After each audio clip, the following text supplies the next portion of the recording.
Okay sir, நீங்க start பண்ணலாம் sir. Okay thank you. Okay okay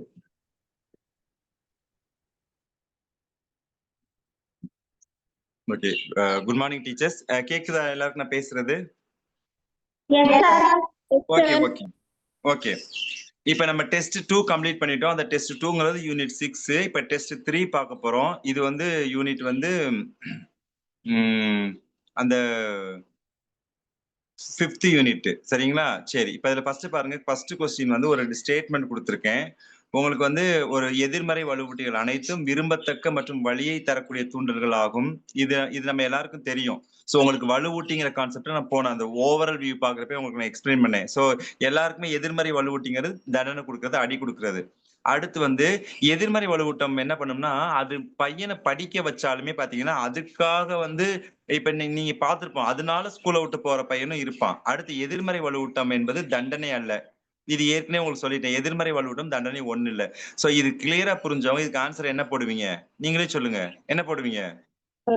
All of the very good. மேற்கண்ட அனைத்தும் தான் ரைட். ஏன்னா அத எதிர்மறை வலுவூட்டம் புரிஞ்சவங்க அது ஈஸியா போட்டுடலாம். அடுத்து பாத்தீங்க அப்படின்னா அந்த ஸ்கின்னரோட அப்ளிகேஷன் தான் இது. ஸ்கின்னர் வந்து செயல்படு ஆக்க நிலைநிறுத்தம் அப்படிங்கிற கான்செப்ட கொடுத்தாரு.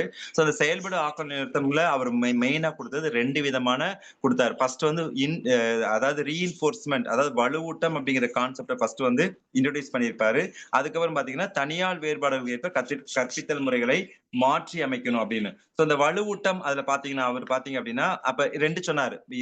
ஸ்கின்னரோட மெயினான பாயிண்ட் என்னன்னு பாத்தீங்கன்னா வலுவூட்டம் அப்படிங்கிறதுக்கு முக்கியத்துவம் கொடுத்தாரு. சோ அந்த வலுவூட்டம் அதுக்கப்புறம் தனியார் வேறுபாடுகள் அப்ப இண்டிவிஜுவல் டிஃபரன்ஸை கன்சிடர் பண்ணி கற்பித்தல் முறைகளை நம்ம அதுக்கு தகுந்த மாதிரி மாற்றி அமைக்கணும் அப்படிங்கிறத அவர் வந்து என்ன செஞ்சிருப்பாரு, சொல்லியிருப்பாரு. சரி, இப்ப வலுவூட்டம் பாத்தீங்கன்னா இந்த ரீஇன்ஃபோர்ஸ்மெண்ட் பாத்தீங்கன்னா 4 types of reinforcement schedule Skinner சொல்லியிருப்பாரு. அதாவது கண்டினியூஸ் ரீஇன்ஃபோர்ஸ்மெண்ட் ஷெட்யூல், அதுக்கப்புறம் ஃபிக்ஸ்டு இன்டர்வல் ரீஇன்ஃபோர்ஸ்மெண்ட் ஷெட்யூல், அதுக்கப்புறம் ஃபிக்ஸ்டு ரேஷியோ ரீஇன்ஃபோர்ஸ்மெண்ட் ஷெட்யூல், அதுக்கப்புறம் வேரியபிள் ரீஇன்ஃபோர்ஸ்மெண்ட் ஷெட்யூல். இது 4 தான் ஸ்கின்னர் கொடுத்த ரீஇன்ஃபோர்ஸ்மெண்ட் ஷெட்யூல்.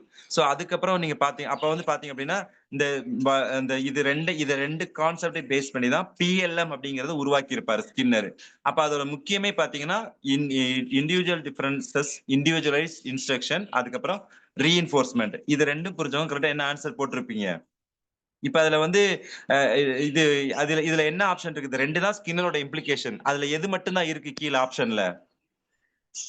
வலுவூட்டம் மட்டும் இருக்குங்க. வலுவூட்டம் மட்டும் ஈஸியா நம்ம போட்டுறலாம். ஏன்னா அது அங்க மேலே கொடுத்துட்டாங்க.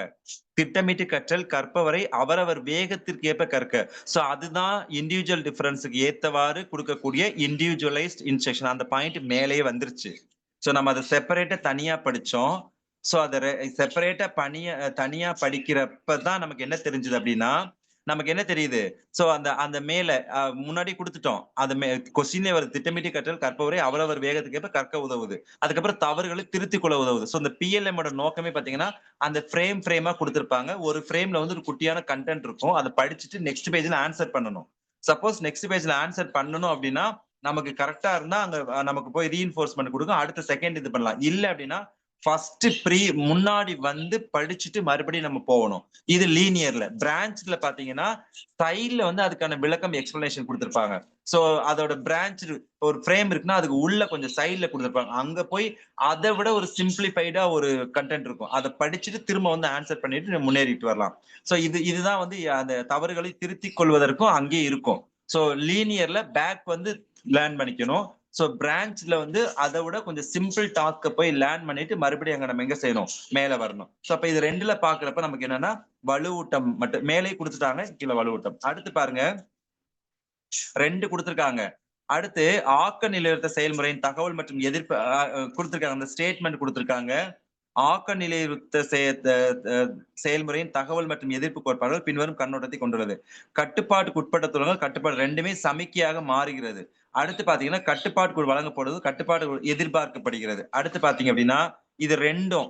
இதுக்கு ஆன்சர் பாத்தீங்க அப்படின்னா ஆக்சுவலா முதல்ல நீங்க கண்டிஷன் ஸ்டிமுலன்ஸ்னா என்ன, அன்கண்டிஷன் ஸ்டிமுலேஷனா என்ன அப்படின்னு தெரிஞ்சுக்கணும். சோ அந்த 2 கொடுப்பாரு. அந்த பாவ்லோ மணி சோதனையில ஃபர்ஸ்ட் வந்து மணியோசையை உணவு துண்டு. சோ அந்த உணவு துண்டு இருக்கு பாத்தீங்களா, மாமிச துண்டு, அது வந்து அன்கண்டிஷன் ஸ்டிமுலை, கட்டுப்பாட்டுக்கு உட்படாத துலங்கள்.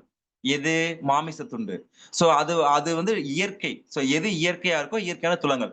அப்ப முதல்ல நீங்க அது ஒரு விஷயத்தை புரிஞ்சுக்கணும். மாமிச துண்டு இயற்கை தூண்டல்.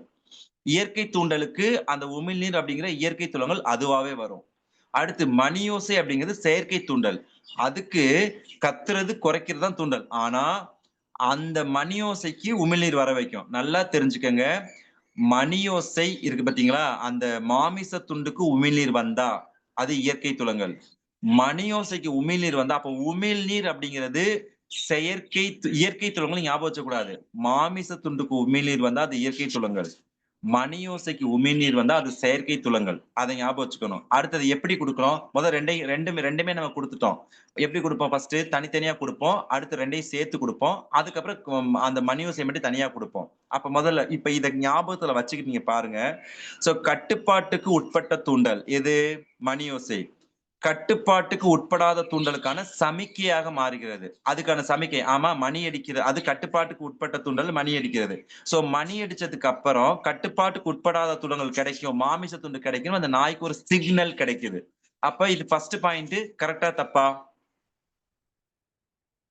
கரெக்டா தப்பா? கரெக்ட்டுங்க சார். கரெக்ட். ஏன்னா கட்டுப்பாட்டுக்கு உட்பட தூண்டல்ங்கிறது மணியோசைன்னு நீங்க தெரிஞ்சுக்கணும். அது அது கொடுத்த உடனே கட்டுப்பாட்டுக்கு உட்படாத தூண்டல் எது? அந்த மாமிச துண்டுக்கு சமிக்கையா மாறுது. அடுத்து வந்து கட்டுப்பாட்டுக்கு உட்பட்ட தூண்டல் மணியோசை கொடுத்த உடனே அது என்ன எதிர்பார்க்குது? மாமிச துண்டை எதிர்பார்க்குது. சோ ரெண்டுமே என்னது? கரெக்ட். சோ 1ம் கரெக்ட், 2ம் கரெக்ட். அடுத்து நீங்க பாருங்க. அடுத்து 4வது ஆக்க நிலைத்த கற்றலில் எந்த சூழல் அவசியம்? அதாவது ஸ்டிமுலஸ் நம்ம என்ன பண்றோம்? ஒரு ஒரு தூண்டல்னா ஒரு துலங்கல் இருக்கணும். ஆனா ஆக்க நிலையத்தை என்ன குடுக்குறோம்? 2 தூண்டல தொடர்ந்து குடுக்குறோம். அப்பதான் துலங்கல். இப்ப பாவ்லோ அது அவர் தாண்டைக்கு இருக்காரு பாத்தீங்களா? ஒரு தூண்டலுக்கு ஒரு துலங்கல். இப்ப பாவ்லோவோட இது தாண்டைக்கோட இதுல.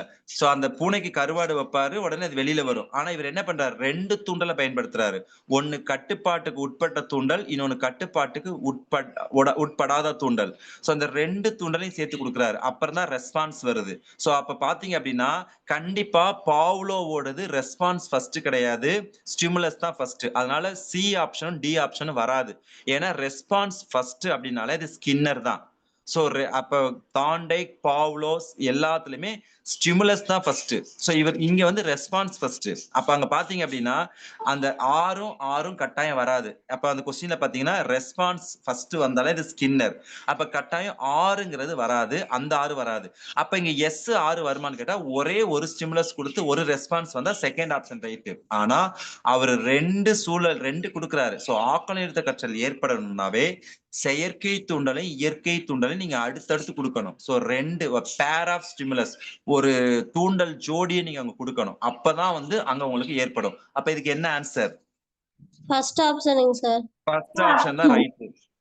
நம்ம வந்து ஆப்ஷன் போடுறதுக்கு ஏன் போடணும்னு கொஞ்சம் புரிஞ்சுக்கிட்டோம்னா அவங்க கேள்வி எப்படி கேட்டாலும் புரிஞ்சுக்கலாம். அடுத்து டேஸ் என்பது இப்ப இங்க ஸ்கின்னருக்கு வந்துட்டாங்க. டேஸ் என்பது விரும்பிய அதாவது அந்த இடத்துல வந்து எதிர்வினைன்னு தமிழ்ல இருக்கு. இங்கிலீஷ்ல கரெக்டா இருக்கு. Days is a defined as stimulus of event which increase the probability of the occurrence of a desired response. So இங்க வினை தான். இங்க எதிர்வினைன்னு இங்கிலீஷ்ல இருக்க, தமிழ்ல இருக்க அந்த எதிர அடிச்சிருங்க. சோ உங்க கொஸ்டின்ல வந்து எதிர் அப்படின்னு கொடுத்திருக்காங்க. அதை அடிச்சிருங்க. எதிர்வினை நிகழும் இருக்கா? என்ன சொல்றேன்னு புரியுதா உங்களுக்கு? அதை அடிச்சிருங்க. வினை டிசைட் ரெஸ்பான்ஸ்னா விரும்பத்தக்க வினை அப்படின்னு கூட வச்சுக்கலாம். சோ விரும்பத்தக்க துலங்கல்னு கூட அந்த இடத்துல நீங்க போட்டுக்கலாம். விரும்பத்தக்க துலங்கல் அல்லது விரும்பத்தக்க நிகழ்வு எப்படி வேணா, விரும்பத்தக்க வினை எப்படி வேணா. ஆனா டிசைடு அதான் இங்க வந்து எதிர்னு கொடுத்திருக்காங்க. அப்ப என்ன நம்ம அதாவது டேஸ் அந்த எலி இருக்குல்ல, அந்த எலி சோதனையில அந்த எலி போய் என்ன பண்ணுச்சுன்னா ரிப்பீட்டடா போய் வந்து அதை வந்து பிரஸ் பண்ணிக்கிட்டே இருந்துச்சு. சோ ஏன் வந்து அதை திரும்ப திரும்ப ரிப்பீட் பண்ணுச்சு? சோ அடிக்கடி போய் ப்ராபபிலிட்டிங்கிற என்னது? சோ அதோட எண்ணிக்கை திரும்ப திரும்ப பண்றதுதான் ப்ராபபிலிட்டி. நிறைய பண்ணுது. அப்ப அதுக்கு என்ன கிடைச்சிச்சு? சோ அந்த ஃபுட் பெல்லட்ஸ் மேல இருந்து விழுந்ததுனாலதான் அது போய் மறுபடியும் பிரஸ் பண்ணுச்சு. சப்போஸ் கிடைக்கல அப்படின்னா அதனாலதான் நம்ம அதை கருவிசார் ஆக்க நிலையுறுத்தம்னே சொல்றோம். ஏன்னா அந்த திரும்ப அந்த வினையை அது செய்யறதுக்கு நிகழ்ந்ததுக்கு அந்த ஃபுட் உணவு தான் ஒரு கருவியா இருந்துச்சு. சோ அதனால டேஸ் என்பது விரும்பி எதிர்வினை நிகழ்வு. அது வரைக்கும் எந்த ஒரு தூண்டுதல் நிகழ்வு வரையறுக்கப்படுகிறது அப்படின்னு கேட்டா அதுக்கு என்னது வலுவூட்டி. அந்த வலுவூட்டி கிடைக்கிறது ரீஇன்ஃபோர்சர். சோ ஏ, ஏன்னா அதுதான் அதை திரும்ப செய்ய வச்சுச்சு. சோ அந்த அந்த ரீஇன்ஃபோர்சர் தான் அதுக்கு காரணம். அடுத்து பாருங்க கொஸ்டின் நம்பர் 6. இப்ப வந்து தண்டனை, இப்ப இந்த தண்டனை எல்லாமே நீங்களே படிச்சு பாருங்களேன். தண்டனையின் விளைவுகள் மிகவும் சிக்கலானவை. சோ தண்டனையால இதுதான் நடக்கணும். அதே மாதிரி லேசான மற்றும் தாமதமான தண்டனை எந்த விளையும் ஏற்படுத்தாது. சரி, இப்ப வந்து ஃபர்ஸ்ட் பாத்தீங்கன்னா இது ஃபர்ஸ்ட் ஸ்டேட்மெண்ட் அக்செப்ட் பண்ணிக்கிறோமா? எஸ். ஏன்னா தண்டனையால இதுதான் நடக்கும்னு சொல்ல முடியாது. நீங்க அடிக்கிறதுனால அந்த பையன் படிக்கலாம், அல்லது ஸ்கூலை விட்டே ஓடலாம், அல்லது வீட்டுல பேரண்ட்ஸை கூப்பிட்டு வந்து சண்டைக்கு வரலாம், இல்ல அவன் சூசைட் கூட பண்ணிக்கலாம். இப்ப மீடியால எல்லாம் பாக்குறோம். சோ என்ன வேணாலும் நடக்கலாம். சோ தண்டனையினால இல்ல அவன் நம்மளே கூட எதிர்க்கலாம், எது வேணாலும் நடக்கலாம். அது கட்டாயம் சிக்கலானது. இதையெல்லாம் அக்செப்ட் பண்ணிக்கிறோம். அடுத்து லேசான மற்றும் தாமதம், தண்டனையா இருக்கட்டும் பரிசு பாராட்டா இருக்கட்டும் எதுவா இருந்தாலும் உடனே கிடைச்சாதான் அதுக்கான மதிப்பு இருக்கும். சோ தாமதமா கொடுக்குற எதுவுமே கட்டாயம். இப்ப அந்த நாய்க்கு வந்து பெல் அடிக்கிறோம், பெல்ல அடிச்ச உடனே உணவு கொடுக்கணும். நீங்க பெல் அடிச்ச உடனே உணவு கொடுக்கலன்னு வச்சுக்கோங்களேன், திரும்ப அது என்ன பண்ணும்? அந்த ஹேபிட்டே விட்டுரும். சோ அது மேபி பாசிட்டிவ் ஆர் நெகட்டிவ் எதுவா இருந்தாலும் சோ ஒரு இம்மீடியட்டா அதுக்கு விளைவு இருந்தா மட்டும்தான் அதோட பலன். சோ இந்த ஸ்டேட்மெண்ட்டும் கரெக்ட். அடுத்து தண்டனை எவ்வளவு வலிமையானது என்றால் அடக்குமுறை விளைவு நீடித்திருக்கும், ஆனால் நிரந்தரமானது அல்ல. சோ நம்ம அந்த கட்டாயம் ஒரு பையனை அடிச்சு நீங்க என்னதான் படிச்சாலுமே நீங்க அடிச்சது அது என்னதான் அந்த அது கொஞ்ச நேரத்துக்கு இருக்கும். சோ அந்த வலி இருக்கலாம், அல்லது உடல் அளவுல மனதளவுல ரெண்டுலயுமே அவனுக்கு வலி கட்டாயம் இருக்கும். சோ அது உடனே எல்லாம் மறையாது, கொஞ்ச நாள் கட்டாயம் இருக்கும். அடுத்து எந்த ஒரு தண்டனையும் துலங்களை நிரந்தரமாக அடக்காது. அதே மாதிரி நிரந்தரமாகவும் அடக்காது, நிரந்தரமாகவும் வர வைக்காது. அது ரெண்டுமே தண்டனையால உண்மையிலே நம்ம ஒரு நிரந்தரமான முடிவு இது கிடையாது. அப்ப நீங்க நல்லா பாருங்க, நீங்க படிச்சா அடிச்சா பையன் படிப்பான், திரும்ப அடுத்து படிப்பான்னு சொல்ல முடியாது. சோ அது பாசிட்டிவாவும் நீங்க தண்டனை கொடுக்கலாம், ஒண்ணு செஞ்சாலும் அது நிரந்தரம் கிடையாது, செய்யலனாலும் அது நிரந்தரம் கிடையாது. அப்ப இந்த ஸ்டேட்மெண்ட் கரெக்ட் தான். அடுத்து தண்டிக்கப்பட்ட நபர் வந்து தண்டனை வளவும் வெறுப்பையும் வளர்த்துக்கலாம். அப்ப 5 ஸ்டேட்மெண்ட்ல ஏதாவது தப்பு இருக்கா? 5 ஸ்டேட்மெண்ட்ல ஏதாவது தப்பு இருக்கா? எல்லாமே ரைட்டா? எல்லாமே ரைட். எல்லாமே ரைட். அப்ப ஆப்ஷன் என்ன option? C option. Very good, C option. அடுத்து பாருங்க, இந்த இது அடுத்து கொடுத்துருக்காங்க. அதாவது சிறு குழந்தைகள். நான் ஏற்கனவே உங்களுக்கு அந்த பாண்டூராவோட சோசியல் லேர்னிங் நடத்தினேன் பர்சனாலிட்டியில. சோ சிறு குழந்தைகள் அடிக்கடி திருமண விழா, அதாவது அவனுக்குள்ளே வந்து பிறந்த நாள் கொண்டாடுற மாதிரி, கல்யாணம் நடக்கிற மாதிரி, சோ திருடன் போலீஸ், நர்ஸ் இதெல்லாம் விளையாடுவான். எப்படி விளையாடுறான் அவன்? அவனுக்கு எப்படி தெரியும்? இதெல்லாம் ஒண்ணும் அவன் நேர்ல பார்த்திருப்பான், டாக்டர்கிட்ட கூட்டு போறப்ப டாக்டர் என்னென்ன பண்றான்னு பார்த்திருப்பான், அல்லது சினிமால பார்த்திருப்பான், அல்லது நம்ம எப்படி ஒரு சடங்கு பேசுறத பார்த்திருப்பான். சோ இந்த உற்றுநோக்கி கற்றல் நான் நேத்தே சொன்னேன், ஆல்பர்ட் பாண்டூரா ஞாபகம் இருக்கா? பாண்டூரா அண்ட் வால்டர் பார்த்தோம் உற்றுநோக்கி கற்றல். அப்ப என்ன பண்றான்? ஏதோ ஒரு மாடலை அவன் வச்சுக்கிறான், அந்த மாடலை அப்சர்வ் பண்ணி அதை அப்படியே ரெஃப்ளெக்ட் பண்றான். சோ அப்ப இதுக்கு என்ன அர்த்தம்னா என்ன கற்றல் இது? உற்றுநோக்கி கற்றல், அப்சர்வேஷனல் லேர்னிங் இதுக்கு அர்த்தம். அடுத்து பாருங்க,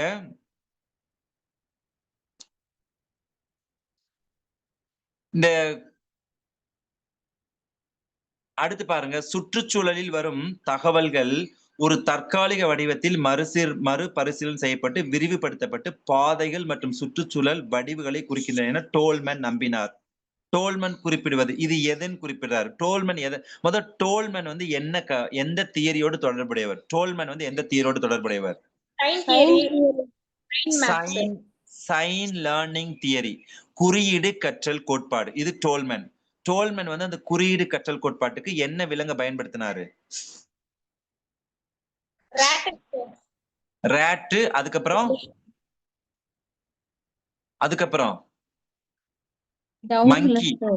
மங்கி ரெண்டுமே பயன்படுத்திருக்காரு. அதாவது ஸ்கின்னர் தான் ராட்டும் டவ்வும் பயன்படுத்துவாரு, புறாவும் எலியும் பயன்படுத்துவாரு ஸ்கின்னர். இவர் டோல்மன் வந்து பாத்தீங்கன்னா எலியையும் குரங்கையும் பயன்படுத்துவார். இந்த அந்த எலியை வச்சு என்ன எக்ஸ்பெரிமெண்ட் பண்ணுவார் அப்படின்னு கேட்டீங்கன்னா, அந்த எக்ஸ்பெரிமெண்ட் தெரியுமில்ல எல்லாருக்கும், எலியை வச்சு குரங்கு வச்சு 2 எக்ஸ்பெரிமெண்ட் பண்ணிப்பார். தெரியுமா தெரியாது அந்த எக்ஸ்பெரிமெண்ட்? தெரியாது சார். ஓகே, அவர் வந்து ஒரு ஒரு புதிர் பாதை, அதாவது ஒரு ஒரு அது இருட்டா இருக்கும். சோ அது லைட் இருக்காது, இருட்டா இருக்கும். பட் ஆனா அதுல வந்து அப்படியே ஒரு ஒரு உள்ளுக்குள்ள குழாய் மாதிரி இருக்கு, சின்ன ஒரு சுரங்க பாதை மாதிரி இருக்குல்ல, அது மாதிரி ஒரு டியூப்ல வச்சிருப்பாரு. சோ அந்த டியூப்ல போனோம்னா ஏதோ ஒரு வகையில போனோம்னா ஒரு இடத்துல வந்து அதுக்கு தேவையான ஃபுட் கிரெயின்ஸ் அங்க இருக்கும். சோ அந்த எலி என்ன பண்ணும்னா, சோ அது விட்ற எலி என்ன பண்ணும்னா, ஒரு ஒரு பாதையில போய் கரெக்ட்டா அந்த அதாவது அது நெறைய இதா இருக்கும். ஒரு பைப், அந்த பிக்சர் வந்து இந்த படத்துல நல்லா பிக்சர் குடுத்திருப்பாங்க. அப்படியே இந்த வாட்டர் பைப்ல அப்படி போய் ஒரு இடத்துல ஜாயிண்ட் ஆகுது. சோ இங்க இருந்து அங்க கனெக்ஷன், அங்க அது மாதிரி இவரு டிஃபரெண்டா அப்படியே ஒண்ணு ஜங்ஷன் மாதிரி எல்லாம் போட்டு டிஃபரெண்ட் கனெக்ஷன் குடுத்து வச்சிருப்பாரு. சோ நெறைய வழியில போலாம் அந்த பாதை, அந்த இத எடுக்கிறதுக்கு. அப்ப என்ன பண்ணுவாருன்னா, இந்த ராட் வந்து சொல்லுங்க. மேஸ் புதிர் பாதை தானே sir? Maze maze correct very good. அந்த மேஸ், அந்த புதிர் பாதை அதை பயன்படுத்தியிருப்பாரு. சோ இது மாதிரி போறப்ப ஒரு டைம் போய் வந்து அது எடுத்துரும். சோ திரும்ப 2வது டைம் என்ன பண்ணுவாருன்னா, அந்த பாதைய அடைச்சிருவாரு. அடைச்சிட்டா அது அந்த பாதையில போகும். ஆனா போக முடியாது. திரும்ப அது புது பாதையை உருவாக்கிக்கும். சோ இது மாதிரி ஒவ்வொரு தடவை ஒவ்வொரு பாதையை அடைக்க புது பாதையில போய் கத்துக்கும். சோ பல்வேறு வழிகளை ட்ரை பண்ணும். சோ இதுதான் வந்து சைன் லேர்னிங் தியரி. அப்ப இங்க கற்றல்ல வந்து பாத்தீங்கன்னா தாண்டைக், பாவ்லோ, ஸ்கின்னர் சொல்ற மாதிரி சோ ஏதோ மெக்கானிக்கலா கிடையாது. இது வந்து ஐக்யூ. இப்ப நம்ம கோலர் பார்த்தோம். சோ கோலரோட அந்த குரங்கும் இன்டெலிஜென்ஸ் பயன்படுத்தி அதை லேர்ன் பண்ணிக்கிச்சு. சோ டோல்மேன் இவரோட இதுவும் பாத்தீங்க அப்படின்னா அந்த ஐக்யூ. சோ அது புதுசா தன் மனதுல வந்து சோ அந்த காக்னேட்டிவ் மேப்ங்கிறது எப்படி போறது. இப்ப நம்ம மேப் எப்படித்தானே ஒரு இடத்துக்கு எப்படி போறது, மேப் போடுவோம்ல, அந்த மேப் வச்சு நம்ம போறோம்ல. இப்ப கூகுள் மேப் சொல்றோம் அல்லது நம்ம இதுல அதே மாதிரி தான் அந்த ஒரு ஆர்கானிசம் லேர்ன் பண்ணிக்குதுன்னா it creates cognitive map in its mind. So அதன் மூலமா தான் அது போய் கத்துக்கும். சோ அந்த காக்னேட்டிவ் மேப்ஸ் அது மூலமா தான் கத்துக்குது அப்படிங்கறத இவர் சொல்லுவாரு. So Tolman. அடுத்து அந்த குரங்கும் அதே மாதிரி தான். அந்த குரங்குக்கு வந்து பாத்தீங்கன்னா ஸ்கிரீன் கொஞ்சம் ஸ்க்ரோல் பண்ணுங்க சார். சொல்லுங்க. ஸ்கிரீன் கொஞ்சம் ஸ்கிரீன் தெரியலைங்க சார். அடுத்த கொஸ்டினுக்கு அது கொஞ்சம் நான் என்ன அந்த கொஸ்டின் ஸ்கிப் பண்ணியே போகலையே, இதானே சொல்லிட்டு இருக்கேன். அறிவு அது அவங்க அதானே கரெக்டா இது பண்ணிருக்காங்க. காக்னிட்டிவ் மேப் தான் அவங்க டிஸ்ப்ளே பண்ணிருக்காங்க. என்ன தெரியலங்கிறீங்க? Okay sir. இல்ல அது அந்த இது அதானே இப்ப நான் சொல்லிட்டு இருக்கேன். 8th கொஸ்டின் தான் சொல்லிட்டு இருக்கேன் உங்களுக்கு நானு. கரெக்ட் எஸ் தானே? சார். கரெக்ட் தான் சார். கண்டினியூ பண்ணுங்க சார். Okay okay. அப்ப வந்து இந்த காக்னேட்டிவ் மேப் அந்த மங்கிக்கு பாத்தீங்கன்னா அந்த லெட்யூஸ் லீஃப், அதாவது lettuce leaf, LETTUCE lettuce leaf அப்படின்னு அது வந்து ஒரு வகையான கீரை. சோ அது ஒரு வகையான கீரை. சோ அந்த மங்கிக்கு வந்து பாத்தீங்க அப்படின்னா அந்த அந்த லெட்யூஸ் லீஃப வந்து அவர் வந்து என்ன பண்றாருன்னா இது பண்ணிருப்பாரு. அவர் அந்த மங்கிக்கு என்ன பண்ணுவார் அப்படின்னா, அது பாக்குற மாதிரி அதுக்கு பிடிச்ச பனானாவை அவர் வைப்பாரு. சோ பனானா அந்த மங்கி என்ன பண்ணும்னா, அத ஃபர்ஸ்ட் அந்த மங்கி அந்த பனானாவை பார்க்கும். சோ அதாவது ஒரு கண்டெய்னர்ல வைப்பாரு. வச்சுட்டு என்ன பண்ணுவாருன்னா மூடிடுவாரு. சோ மூடிட்டு அந்த குரங்கு பாக்குறப்ப அதை மூடுவாரு. சோ உடனே இந்த மங்கி வந்து அதை எடுத்து சாப்பிடுறதுக்கு அது ட்ரை பண்ணும். டக்குனோடனே என்ன பண்ணுவாருன்னா அவரு சாப்பிடும். அந்த மங்கி பாக்குறப்ப பனானா வச்சுட்டு மூடுவாரு. அந்த மங்கியோட அட்டென்ஷனை டைவர்ட் பண்ணிட்டு அந்த பனானாவை எடுத்துட்டு லெட்யூஸ் லீஃபை வைப்பாரு. வச்சுட்டு மூடிடுவாரு. சோ இந்த மங்கி வந்து அதுவும் அந்த குரங்கு சாப்பிடக்கூடிய ஒரு இலை தான், ஒரு கீரை வகை தான். அது வந்து திறந்து இந்த எக்ஸ்பெரிமெண்ட் கேள்விப்பட்டிருக்கீங்களா இதுக்கு முன்னாடி? No sir. No no. Sir. Okay. இல்ல சார். No sir. ஓகே. அது என்ன பண்ணும்னா அந்த மங்கி வந்து என்ன பண்ணும்னா அது பனானான்னு அது அப்ப மைண்ட்ல அது ஒரு மேப் வச்சிருக்கும். இவரு இந்த கண்டெய்னர்ல இந்த பனானா வச்சிருக்காரு. அதை நான் எடுத்து சாப்பிட போறேன்னு அது காக்னேட்டிவா ஒரு இமேஜ், அது ஒரு இதை உருவாக்கி வச்சிருக்கோம். சோ இப்ப டக்குன்னு வந்து நம்ம எடுக்கிறப்ப அது அந்த கீரை இருக்கும். அந்த மங்கி டக்குன்னு அந்த ஃபேஸ்ல வந்து அதோட ஃப்ரஸ்ட்ரேஷன் வந்து எதிர்பார்க்கும். சோ ஃப்ரஸ்ட்ரேஷன் இப்ப நான் ஏற்கனவே சொன்னேன், மன முறிவுனா என்ன அப்படின்னா இதுதான். சோ நான் எதிர்பார்க்கிற ஒண்ணு அந்த இடத்துல கிடைக்கல அப்படின்னா அந்த மங்கி வந்து இந்த ஃபேஸ்ல ரியாக்ட் பண்ணும் அப்படின்னு காமிச்சிருக்காரு. சோ அப்ப லேர்னிங் அப்படிங்கிறது நாட் மியர் மெக்கானிக்கல். இது வந்து ஒரு த்ரூ காக்னிட்டிவ் மேப் மூலமா தான் வரும் அப்படிங்கறது இந்த டோல்மேன் வந்து சைன் லேர்னிங் தியரியில சொல்லியிருப்பாரு. சரி, அடுத்து பாருங்க. அடுத்து வந்து இவர் என்ன பண்ணுவார் அப்படின்னா, இந்த டோல்மேன் பாத்தீங்கன்னா மாலிகுலர் அப்ரோச்னு ஒண்ணு சொல்றாரு. So molecular approach, mole approach, molecular approach. So அதாவது மாலிகுலர் அப்ரோச் இப்ப வாட்சன், ஸ்கின்னர், கத்ரி எல்லாம் மாலிகுல் பெருசா மோல் பெருசா, எது பெருசு?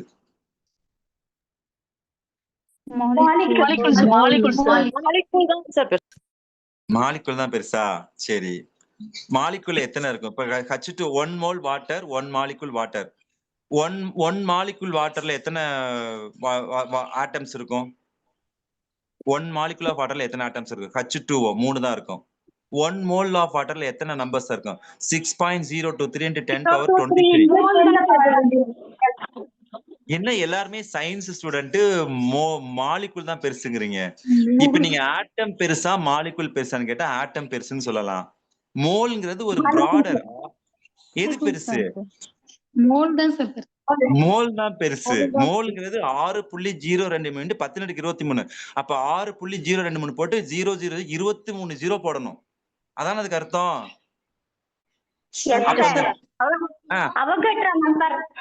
அததான் சொல்றேன். அதுதான் மோல். அத்தனை நம்பர் ஆஃப் மாலிகுல்ஸ் இருந்தா அதுதான் மோல்னு சொல்றோம். மோல் தான் பெருசு. அப்ப இவர் என்ன சொல்றாரு அப்படின்னா, வாட்சன், ஸ்கின்னர், கத்ரி, ஹல் எல்லாம் என்ன சொல்றாங்கன்னா மாலிகுலர் அப்ரோச், அது குட்டியா ஒரு சின்ன பார்ட்டை வந்து லேர்னிங்கிறது ஒரு சின்ன பார்ட்டை அவங்க எக்ஸ்பிளைன் பண்றாங்க. சோ லேர்னிங் அப்படிங்கிறது மாலிகுலர் அப்ரோச் கிடையாது, அது வந்து மோலார் அப்ரோச் அப்படின்னு சொல்லிட்டு சோ பெரிய லெவல்ல சொல்லுவார். அப்ப என்ன சொல்றாருன்னா, பிஹேவியர் வந்து ரொம்ப பர்பஸ். அந்த குரங்குக்கு வந்து வாழைப்பழம் தான் அது வேணும்னு போடுச்சு, பர்பஸா தான் போச்சு, ஆனா அது கிடைக்கல. சோ அப்ப வந்து பிஹேவியர்ங்கிறது பர்பஸா இருக்கும். சோ அது மெக்கானிக்கலா கிடையாது. அதே மாதிரி வந்து ஒரு எதை முழுசா புரிஞ்சுக்கிட்டு, அதாவது இட் கண்டினியூஸ் எ கெஸ்டால்ட் அப்படிங்கிறாரு, எதையுமே முழுசா. சோ அந்த ஃபுல் அந்த எல்லா உட்காட்சி கற்றலா இருக்கட்டும், சைன் லேர்னிங் கற்றலா இருக்கட்டும், எல்லாத்துக்குமே பாத்தீங்கன்னா அடிப்படை எதுனா கெஸ்டால்ட். சோ அதாவது அதுக்கப்புறம் பாத்தீங்கன்னா நிறைய அந்த மாதிரி இவர் நிறைய சொல்றாரு. அடுத்து பாத்தீங்கன்னா நீங்க ஸ்டாட்டிஸ்டிக்ஸ்ல பயன்படுத்துறீங்க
என்னது தனித்தனியா ஞாபகமா வரும்?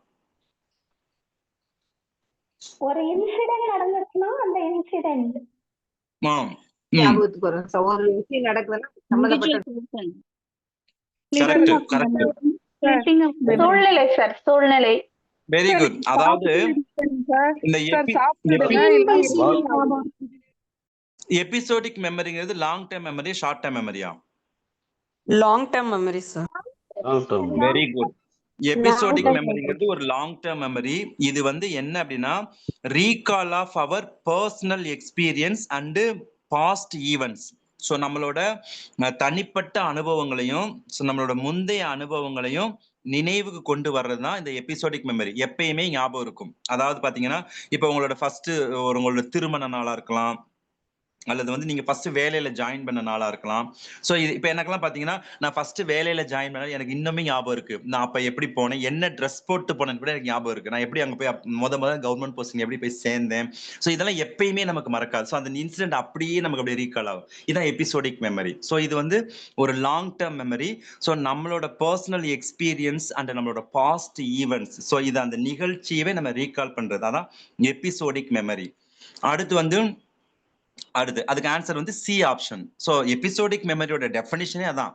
ஸோ இது லாங் டர்ம் மெமரி, நம்மளோட பாஸ்ட் ஈவெண்ட்ஸ். அப்போ உதாரணம் பார்த்தீங்கன்னா ஃபர்ஸ்ட் டே நம்ம ஸ்கூலுக்கு போனது, வேலையில ஜாயின் பண்ணது. இப்போ நீங்களாம் அடுத்து ஜாயின் பண்ணப்போ உங்களுக்கு எப்பயுமே அது லைஃப் லாங்கா பசுமையா இருக்கும். அதை நினைச்சுக்கிட்டே இருப்போம். அதான் episodic memory.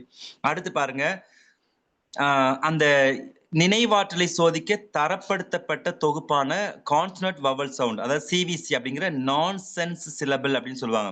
So consonant vowel consonant அப்படின்னு என்ன அப்படின்னா, இப்ப கான்சனன்ட்னா என்ன, அதாவது வவ்வலை தவிர்த்து ஒரு வேர்டு இருக்கதான் கான்சனன்ட்.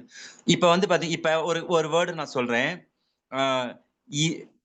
இசட் ஐ எக்ஸ் ஏதோ ஒன்று சொல்றேன். ஸோ அதாவது இப்ப அதாவது டி டி ஓ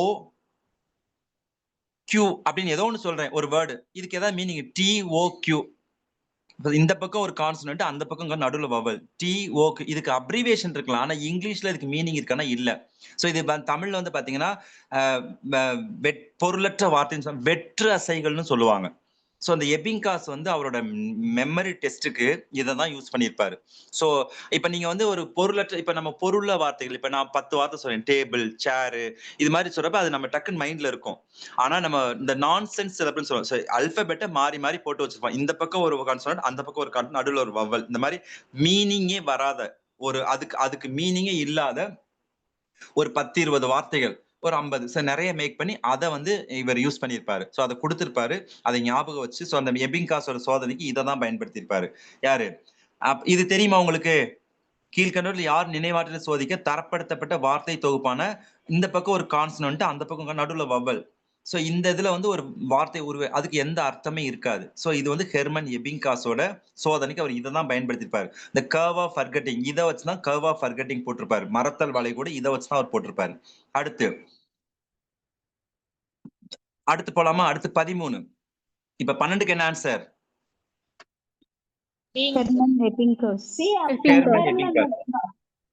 வெரி குட். அடுத்து 13 பாருங்க. லெவல் ஆஃப் ப்ராசஸிங், இது ஏதோ தொடர்புடையது. முதல்ல level of processing is given by, முதல் யாருன்னு சொல்லிடுறேன், கிராக் அண்ட், அதாவது கிரைக், CRAIK, கிராக் இருக்கு, CRAIK, கிரைக் அண்ட் லோஹார்ட்.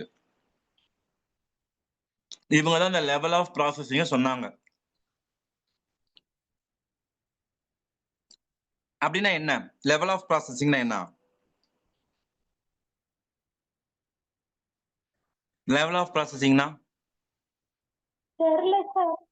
சரி, அதாவது நம்மளோட நினைவாற்றல் எதை பொறுத்தது அப்படின்னா, memory depends on how deeply we think about information rather தேன்.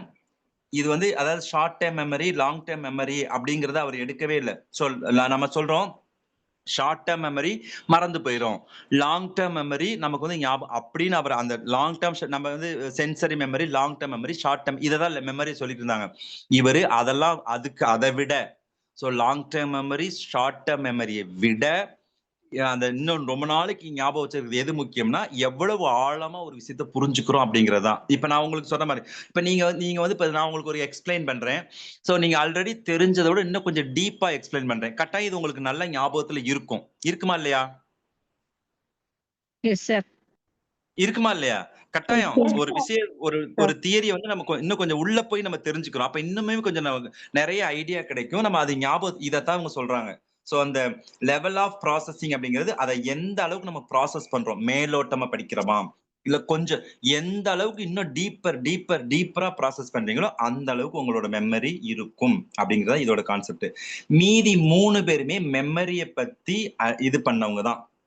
மீதி 3 பேருமே மெமரி. அடுத்து பாருங்க, இந்த 12 இருக்கார்ல, அவரு 2 டைப்ஸ் ஆஃப் மெமரி வந்து சொல்லியிருக்காரு. 12 2 types of memory, episodic memory, semantic memory. So episodic memory, semantic memory. Episodic memory இப்பதான் பார்த்தோம். என்னது? Memory of personal experience. So அந்த 12 எழுதுறீங்களா? சார் எபிசோடிக் மெமரி சொல்லுங்க. Semantic memory, SEMANTIC, semantic memory. தமிழ்ல சொல்லுங்க சார். அதாவது பொதுவான விஷயங்களை, அதாவது செமான்டிக் மெமரி பொதுவான விஷயங்களை தெரிந்து கொள்ளுதல், அப்படி கூட வச்சுக்கலாம். இப்ப எபிசோடிக் மெமரிங்கிறது என்னது? பர்சனல் எக்ஸ்பீரியன்ஸ், நம்மளோட எக்ஸ்பீரியன்ஸை தான் நம்ம ஸ்டோர் பண்ணிக்கிறோம். ஸோ இந்த செமான்டிக் மெமரி அப்படிங்கிறது ஜிகே, ஜெனரல் நாலேஜ் தெரிஞ்சுக்கிறோம். அதுக்கப்புறம் ஃபேக்ட்ஸ், உண்மைகள் எல்லாம் தெரிஞ்சுக்கிறோம். இது நம்மளோட இது கிடையாது, அது உங்களோட எக்ஸ்பீரியன்ஸ் இல்லாம. நான் இப்ப சொல்றோம் கேபிட்டல் ஆஃப் இந்தியா எது? ஸோ இது நம்ம இன்ஃபர்மேஷன், ஒரு சம் இன்ஃபர்மேஷன், இது நம்மளோட எக்ஸ்பீரியன்ஸ் கிடையாது. ஸோ ஃபேக்ட்ஸ் தெரிஞ்சுக்கிறது செமான்டிக் மெமரி. ஸோ நான் வந்து தமிழ்ல வந்து இப்படி டிரான்ஸ்லேட் பண்றேன், ஆனா நீங்க இங்கிலீஷ்ல செமான்டிக் மெமரி டேம பாருங்க. ஏன்னா அதவே ஒவ்வொருத்தரும் ஒவ்வொரு விதமா இப்ப நான் பொதுவான விஷயங்கள், பொது விஷயங்களை ஞாபகம் வச்சுக்கொள்ளுது, பொதுவான தகவல்னு சொல்றேன்னு வச்சுக்கோங்களேன். டிஆர்பில அதை வேற மாதிரி கூட டிரான்ஸ்லேட் பண்ணுவாங்க. அதனால நீங்க இங்கிலீஷ் டேம கொஞ்சம் பாருங்க. செமான்டிக் மெமரி அப்ப 2 டைப்ஸ். சொல்பொருள் மெமரிங்கிற மாதிரி கூட வரும் சார். ஆமா, கேட்கறது மூலமா ரைட்டு தான், சொல்றது மூலமா. இப்ப ஒரு தகவலை நான் சொல்றேன், ரைட்டு தான். இப்ப நீங்க வந்து நான் உங்களுக்கு என்ன கேட்கறேன்னா, லெவல் ஆஃப் ப்ராசஸிங்கிறது என்னங்கிறது நான் உங்களுக்கு சொல்றேன். நீங்க லெவல் ஆஃப் ப்ராசஸிங் என்ன நீங்க எக்ஸ்பீரியன்ஸ் பண்ணல இல்ல.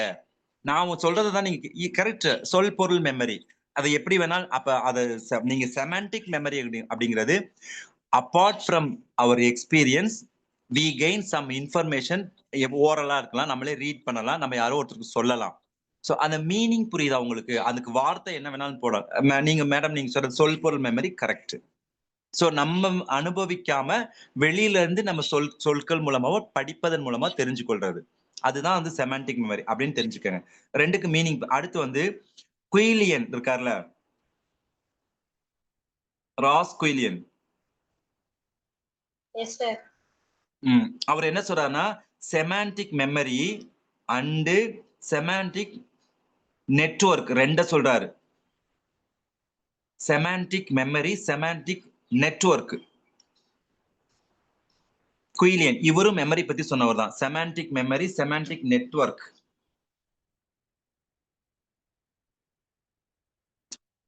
இப்ப டால்விங் சொன்னதை கொஞ்சம் எக்ஸ்பிளைன் பண்றாரு, இன்னும் கொஞ்சம் டீடைல் பண்றாரு. சோ செமான்டிக் மெமரி, அப்ப இவர் பேர் Ross Quillian. Semantic memory and semantic network. அந்த செமான்டிக் நெட்வொர்க் என்ன அப்படின்னா, ஹையரார்கிக்கல் நெட்வொர்க் ஆஃப் கான்செப்ட். இப்ப நீங்க படிக்கிறீங்க, நீங்க இப்ப டாக்ஸானமி படிக்கிறீங்க. டாக்ஸானமி எங்கேயே ஸ்டார்ட் ஆகுது? 8th புக்ல இருக்கு டாக்ஸானமி, பாத்தீங்களா? அதாவது நீங்க படிக்கக்கூடிய அந்த டாக்ஸானமி, அதாவது பெந்தம், ஹூக்கர், இது எல்லாமே உங்களுக்கு வரும்ல, அதெல்லாம் வரும் தானே? இது 8th இருக்கு. சோ இப்ப நான் இருக்கா இல்ல? 8th இருக்கு டாக்ஸானமி. நீங்க படிக்கிறீங்களா? 8th இருக்கு, 9th இருக்கு, 10th இருக்கு, 11th 12th இருக்கு, யூஜி பிஜில இருக்கு. சோ எல்லாமே ஒண்ணு கிடையாது. So network of hierarchical order, அப்படிதானே? அப்ப நீங்க ஒரு விஷயத்தை வந்து எப்படி டெப்தா தெரிஞ்சுக்கிறீங்க? சோ ஹையரார்கிக்கல் ஆர்டர்ல நீங்க ஒரு விஷயத்தை புரிஞ்சுக்கிறோம். சோ அதுதான் அதான் செமான்டிக் நெட்வொர்க்ஸ்ங்க. அப்ப செமான்டிக் மெமரி, ஒரு விஷயத்தை நீங்க புரிஞ்சுக்கிறீங்க, அது வந்து சொல்றதை கேட்கறீங்க, அது நீங்க இப்ப நம்ம ஒரு டாக்ஸானமிங்கிறது நம்ம சொல்லி நம்ம வந்து அந்த டாக்ஸ் நம்ம வகைப்படுத்தல, நம்மளோட எக்ஸ்பீரியன்ஸ் அது கிடையாது. பட் அதை நீங்க கொடுக்குறப்ப நம்ம அது ஹையரார்கி எந்த கான்செப்டுமே ஹையரார்கியல் ஆர்டர்ல நம்ம அண்டர்ஸ்டாண்ட் பண்ணிக்கிறது, உள்வாங்கிக்கிறது தான் அந்த செமாண்டிக் நெட்வொர்க். இன்னொரு முக்கியமான விஷயம், இவரோட இந்த செமாண்டிக் நெட்வொர்க் அப்படிங்கிற ஐடியாவை தான் இன்னைக்கு ஏஐ அப்படிங்கிற ஆர்டிபிஷியல் இன்டெலிஜென்ஸ் சொல்லக்கூடிய அதுல இவரோட இந்த கான்செப்டை தான் யூஸ் பண்றாங்க. சோ ஏஐ அப்படிதானே, ஏஐ நீங்க ஒரு விஷயம், ஏஐங்கிறது என்ன, ஆர்டிபிஷியல் இன்டெலிஜென்ஸ். இப்ப நீங்க நெட்ல ஒன்னு சர்ச் பண்றீங்க, நீங்க ஃபர்ஸ்ட் ஒன்னு குடிக்கிறப்ப அது சிம்பிள் காம்ப்ளெக்ஸ்ல இருந்து டிஃபிகல்ட் காம்ப்ளெக்ஸ் வரைக்கும் கொடுக்கும். இப்ப 7ஆம் கிளாஸ் பையன் நெட்ல தேடினா அவனுக்குள்ளது கிடைக்கும். அணுவின் அமைப்புன்னு கேட்டா அது எலக்ட்ரான் புரோட்டான். இப்போ ஒரு யூஜி லெவல் பிஜி ஒருத்தர் ஒரு ரிசர்ச் ஸ்காலர் டைப் பண்றாரு, அது ரிலேட்டடா இன்னும் எக்ஸஸ் இன்ஃபர்மேஷன் கொடுக்குமா கொடுக்காதா? உங்களுக்கு புரியுதா செமாண்டிக் நெட்வொர்க்னா என்னன்னு புரியுதா? Simple to complex. அது அந்த ஆர்டர்ல நம்ம இன்ஃபர்மேஷனை ப்ராசஸிங் பண்ணணும். அதுதான் அந்த concept. Simple to complex, right. So similar concept. So ஒரே மாதிரியான கான்செப்ட் இது பண்றப்ப அதான் நெட், அதான் இன்டர்நெட் அதான் கொடுக்குது. ஸோ ஏஐ ஆர்டிஃபிஷியல் இன்டெலிஜென்ஸ் இன்னைக்கு சிம்பிளான இதுல இருந்து பெரிய காம்ப்ளெக்ஸ். இன்னைக்கு ஒரு ரோபோ வந்து சும்மா டேபிள் துடைக்கிற, அதான் ஏஐ தான். ஒரு டேபிள் துடைக்கிறது பெரிய சர்ஜரி பண்ற வரைக்கும் அதை நம்ம உருவாக்குறோம். இதான் இந்த கான்செப்ட் தான் இன்ட்ரோடியூஸ். அடுத்து ஸ்டர்ன்பர்க் இருக்காரு பாத்தீங்களா, அவர் என்ன சொன்னாரு? ஸ்டர்ன்பர்க் என்ன சொல்லியிருக்காரு சொல்லுங்க பார்க்கலாம். ஸ்டர்ன்பர்க் என்ன முக்கியமான கோட்பாடு சொன்னாரு? ட்ரையார்கி தியரி சொல்லிருப்பாங்க. Very good. Triarchic theory of intelligence, நுண்ணறிவின் முக்காரணி கோட்பாட சொன்னாரு. சரியா? அடுத்து அந்த மூணு ஐக்கியம் என்னது? ட்ரையார்கி 3 ஐக்கியம் என்னது? அந்த முக்காரணி கோட்பாடு சொன்னார்ல, அந்த மூணு கோட்பாடு என்ன அப்படின்னா, அனலிட்டிக்கல் இன்டெலிஜென்ஸ், பகுத்தறியும் நுண்ணறிவு. அவர் சொன்ன அந்த 3 காரணி, நுண்ணறிவு என்பது 3 காரணிகளை கொண்டது. அதுல ஃபர்ஸ்ட் ஒன் வந்து அனலிட்டிக்கல் இன்டெலிஜென்ஸ், பகுப்பாய்வு நுண்ணறிவு. அடுத்து கிரியேட்டிவ் இன்டெலிஜென்ஸ், படைப்பாற்றல் நுண்ணறிவு. அடுத்து பிராக்டிக்கல் இன்டெலிஜென்ஸ், நடைமுறை நுண்ணறிவு. இது 3 தான் அவர் சொன்னது. பிராக்டிக்கல் இன்டெலிஜென்ஸ், நடைமுறை நுண்ணறிவு.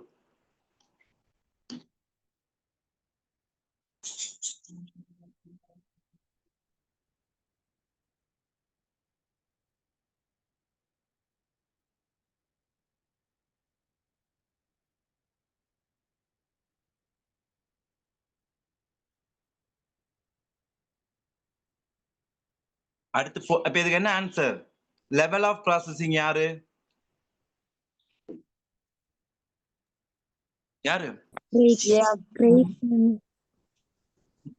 என்ன எல்லாம் அமைதி ஆயிட்டீங்க, டயர்ட் ஆயிட்டீங்களா? ரொம்ப டயர்ட் ஆயிட்டீங்களா? சார் ஃபர்ஸ்ட் ஆப்ஷன்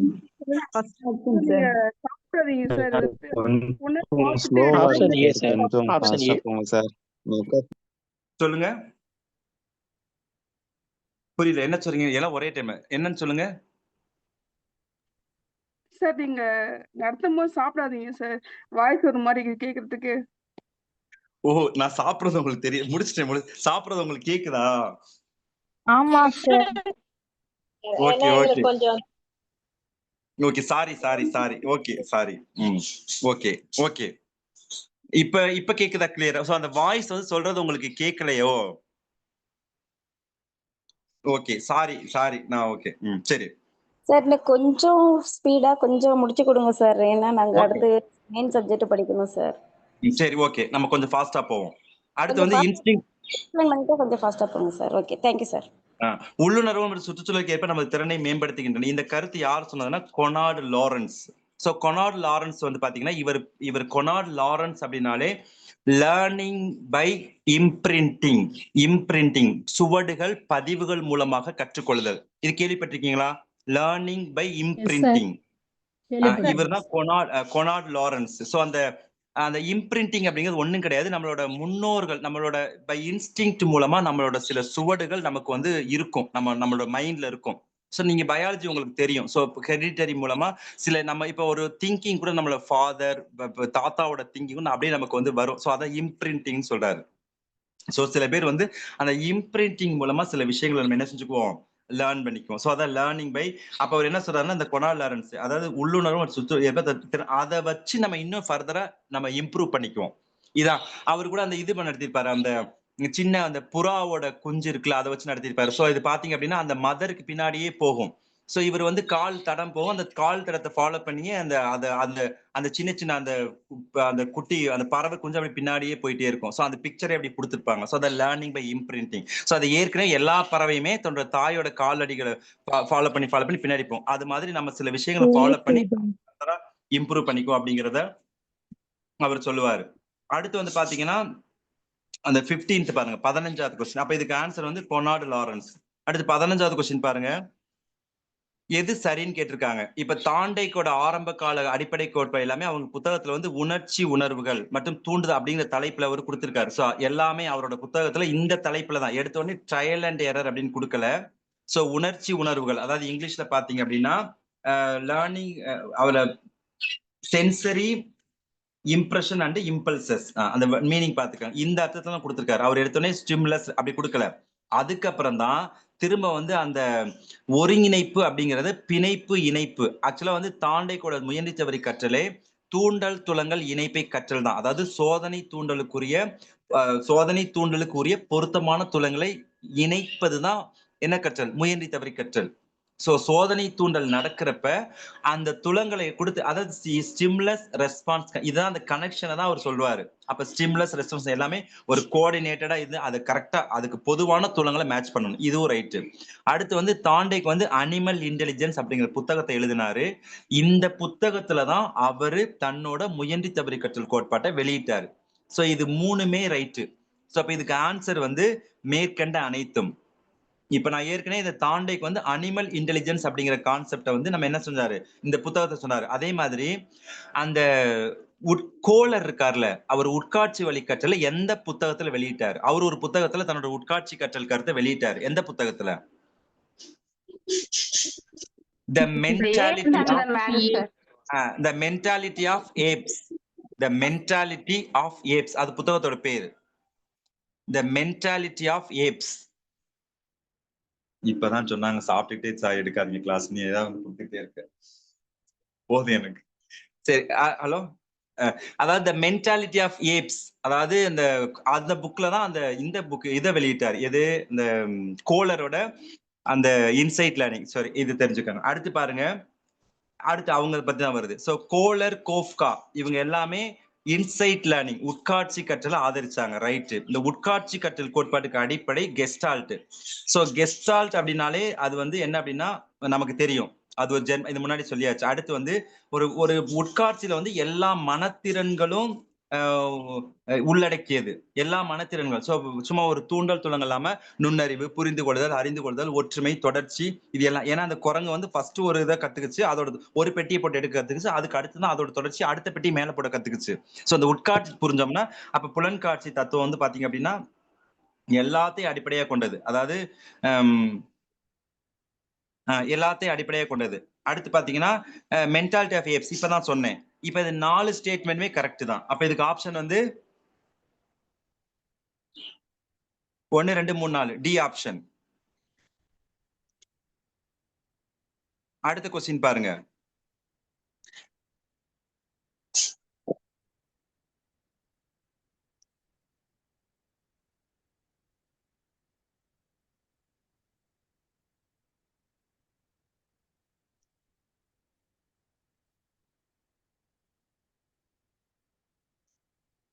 ஓகே, அடுத்து பாருங்க, வலுவூட்டம் அப்படிங்கிற கான்செப்டை முதல் அறிமுகப்படுத்தியவர் B.F. ஸ்கின்னர்.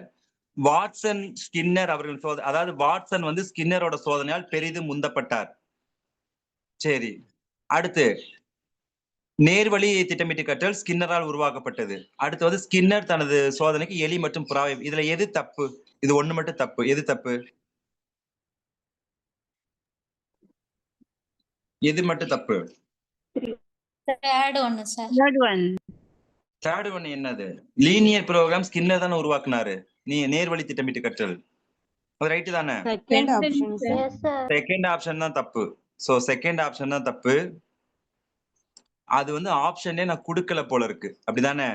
ஆப்ஷன்ல இல்ல. ஆக்சுவலா இதுல சரி வந்து ஆன்சர் கீழ வந்து செகண்ட் ஆப்ஷன்ல வந்து இருக்குங்க சார், மாறி இருக்குங்க சார். மாறி இருக்கு. நீங்க எழுதிக்க சாரி. அதுல திருத்திக்கங்க. ஏன்னா வாட்சன் வந்து பாவ்லோவோட சோதனையால தான் உந்தப்பட்டிருப்பாரு.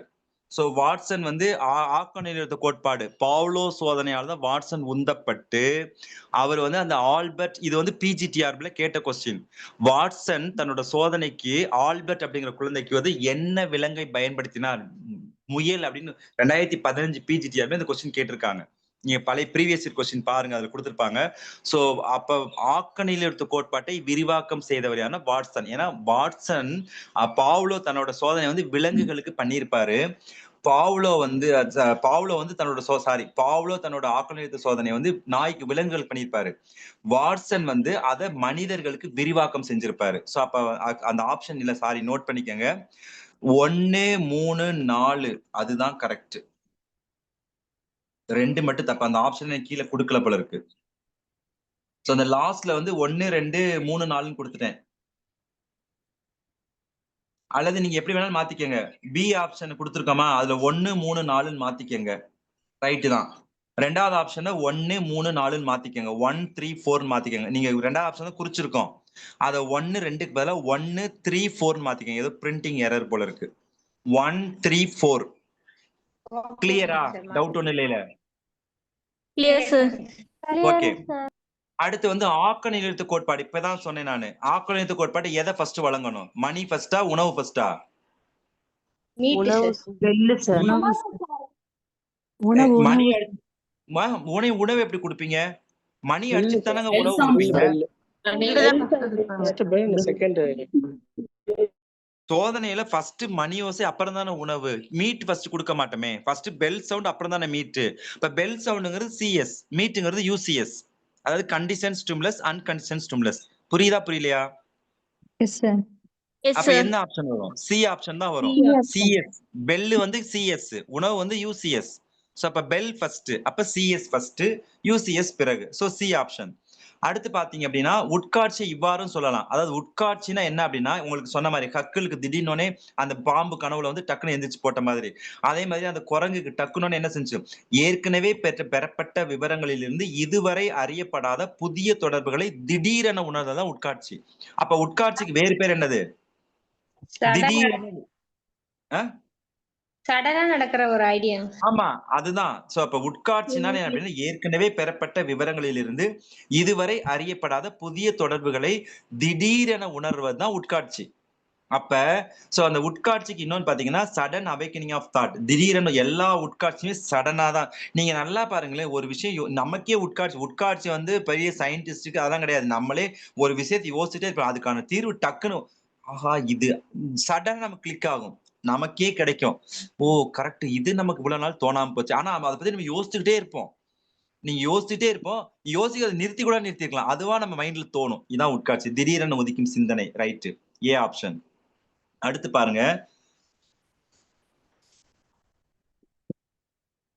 ஃபர்ஸ்ட் பாருங்க என்ன கொடுத்திருக்கோம். எது சரி எது தப்புன்னு கேட்டிருக்கோம். தூண்டல் துலங்கல் கோட்பாடு ஃபர்ஸ்டே சொன்னேன். தூண்டல் துலங்கல் கோட்பாடு ரெண்டா பிரிக்கலாம். கருப்பு பெட்டி கோட்பாடு, வெள்ளை பெட்டி கோட்பாடு. அப்ப வந்து அந்த இது அசோசியேஷன் தியரிஸ்னு சொல்லுவோம். இது தூண்டல் துலங்கல் கோட்பாடு இங்கிலீஷ்ல வந்து அசோசியேஷன் தியரிஸ். சோ இது வந்து கருப்பு பெட்டி கோட்பாடு அப்படின்னு நம்ம என்ன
அதாவது என்ன சொல்றாங்க அப்படின்னா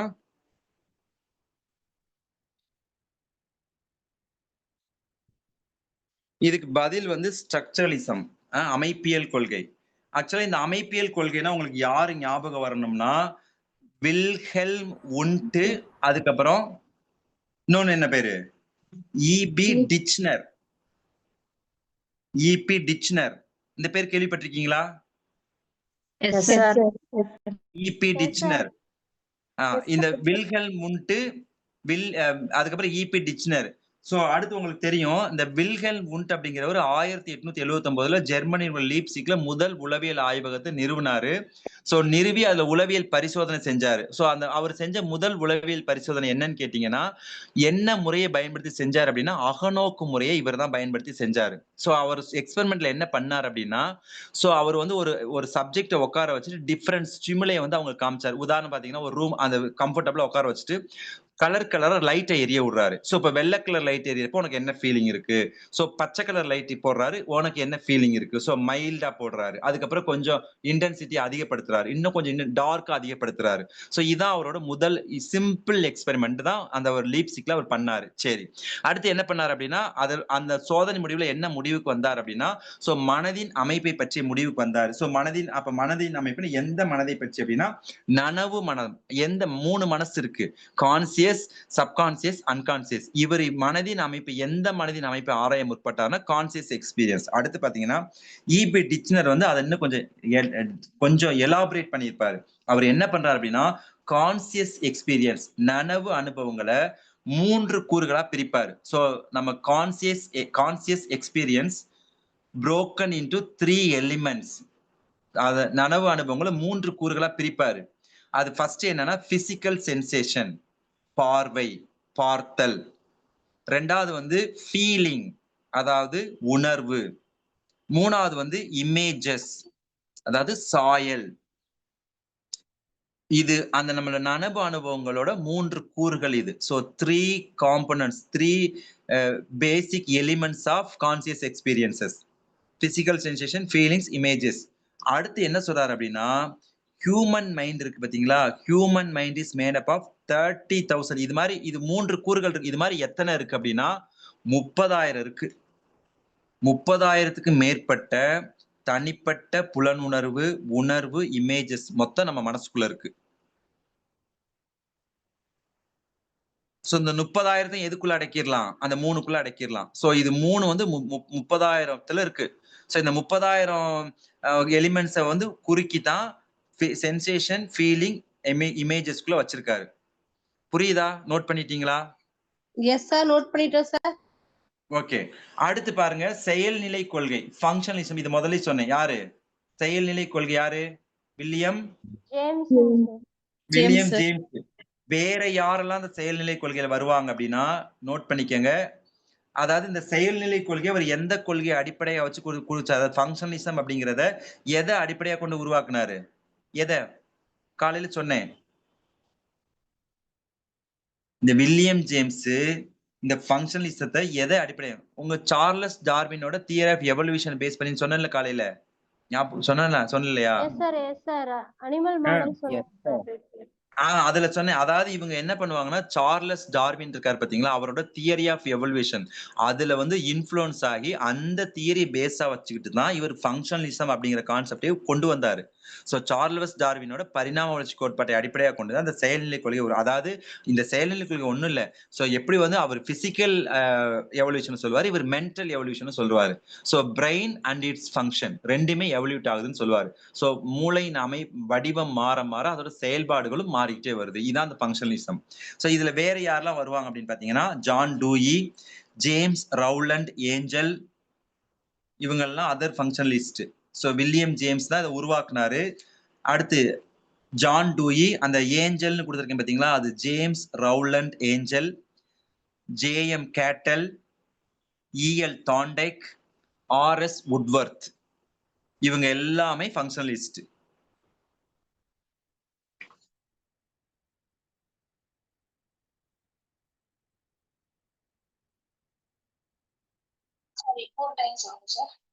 அந்த நேமா, அதாவது John Dewey, James Rowland Angell, JM John Dewey, James Rowland Angell. அடுத்து ஜேஎம் கேட்டல், இஎல் தாண்டைக்,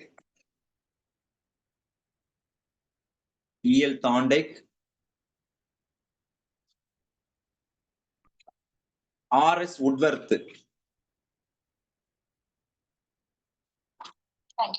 ஓகே, இவங்க எல்லாருமே யாருன்னா அந்த ஃபங்க்ஷன் லிஸ்ட்ல வருவாங்க. இந்த நேம்லாம் கொஞ்சம் பாத்துக்கோங்க. அடுத்து பாருங்க, அடுத்த கொஸ்டின், இது நம்ம எல்லாருக்கும் தெரியும், நீங்களே படிச்சு பாருங்க. கற்ற பாடப்பொருள் 20 நிமிஷத்துக்கு பிறகு 47% மறக்குது. ஸோ அந்த எபிங்காஸோட கர்வ் ஆஃப் ஃபர்கெட்டிங் எல்லாமே பார்த்திருப்பீங்க. ஸோ கர்வ் ஆஃப் ஃபர்கெட்டிங் அவர் என்ன பண்ணாருன்னு நம்ம எல்லாருக்கும் தெரியும். ஸோ கர்வ் ஆஃப் ஃபர்கெட்டிங்ல நமக்கு இந்த இதுல நம்ம கொடுத்துருப்பாரு. அடுத்து வந்து பாத்தீங்கன்னா 2 நாளுக்கு அப்புறம் 72%. அந்த இது ஞாபகம் இருக்கா உங்களுக்கு? 20 நிமிஷத்துல 47% மறக்குதுன்னு சொல்லியிருப்பாரு. ஒரு கிராஃப் போட்டுட்டு ஒரு இது கொடுத்திருப்பாரு. இந்த இதெல்லாம் நோட்ஸ்ல இருக்கா இல்லையா? நான் திரும்ப ஒரு சொல்லணுமா? இருக்கு சார். 20 மினிட்ஸ்க்கு அப்புறம் 47% மறக்குது. ஒரு நாளுக்கு அப்புறம் 66% மறக்குது. அடுத்து 2 டேஸ்க்கு அப்புறம் 72% மறக்குது. 6 டேஸ்க்கு அப்புறம் 75% மறக்குது. 31 டேஸ்க்கு அப்புறம் 79% மறக்குது. இதான் அவரோட அந்த கர்வ் ஆஃப் ஃபர்கெட்டிங்கோட ரிசல்ட். இது மெட்டீரியல் இருக்கா?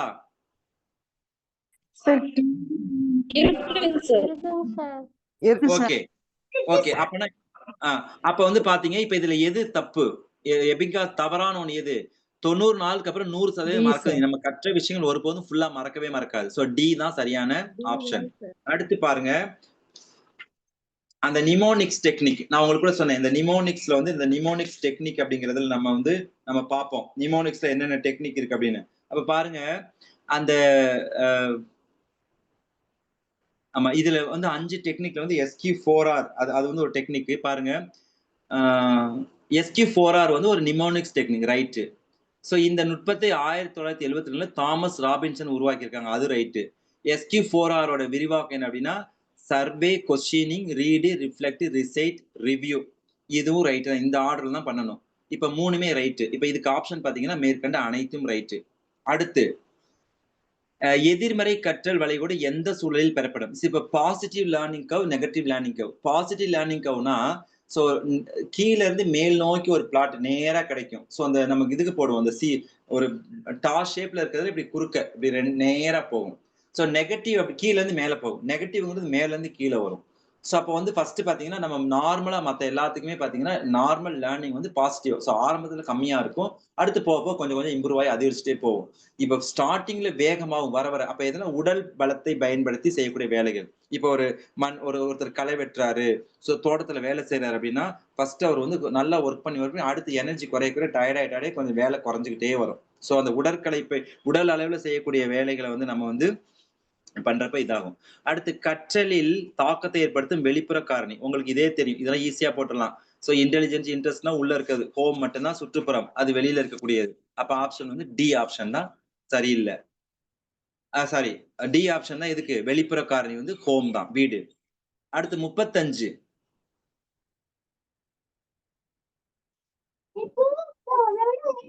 ஃபர்ஸ்ட் பாருங்க, storage and information transfer of model யாரு கொடுத்தது அப்படின்னா அட்கின்சன், ஷிஃப்ரின்.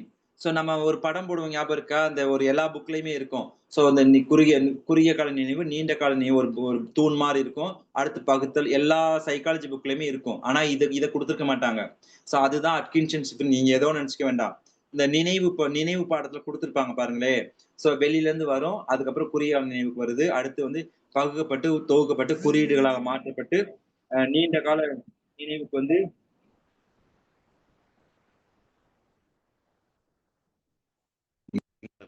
சரி. அதுக்கு வந்து நீண்ட காலம் இந்த மாறுதல் கொடுத்தது யாருன்னா அட்கின்சன், ஷிஃப்ரின். அடுத்து வந்து பாத்தீங்கன்னா அவங்கதான் என்ன சொல்லுவாங்க, புலனறிவு நிறைவு, நீண்ட கால நினைவு, இது 3ஐயும் சொல்லியிருப்பாங்க. அதுலதான் சொல்லியிருப்பாங்க. அடுத்து பாத்தீங்கன்னா இப்பதான் நம்ம பார்த்தோம் லெவல் ஆஃப் ப்ராசஸிங் மாடல் வந்து கிரைக் அண்ட் லோகார்ட். முன்னாடி பார்த்தோம், முன்னாடி கொஸ்டின்ல இருக்கு. சோ 3மே ரைட். அப்ப இதுக்கு ஆப்ஷன் என்னது?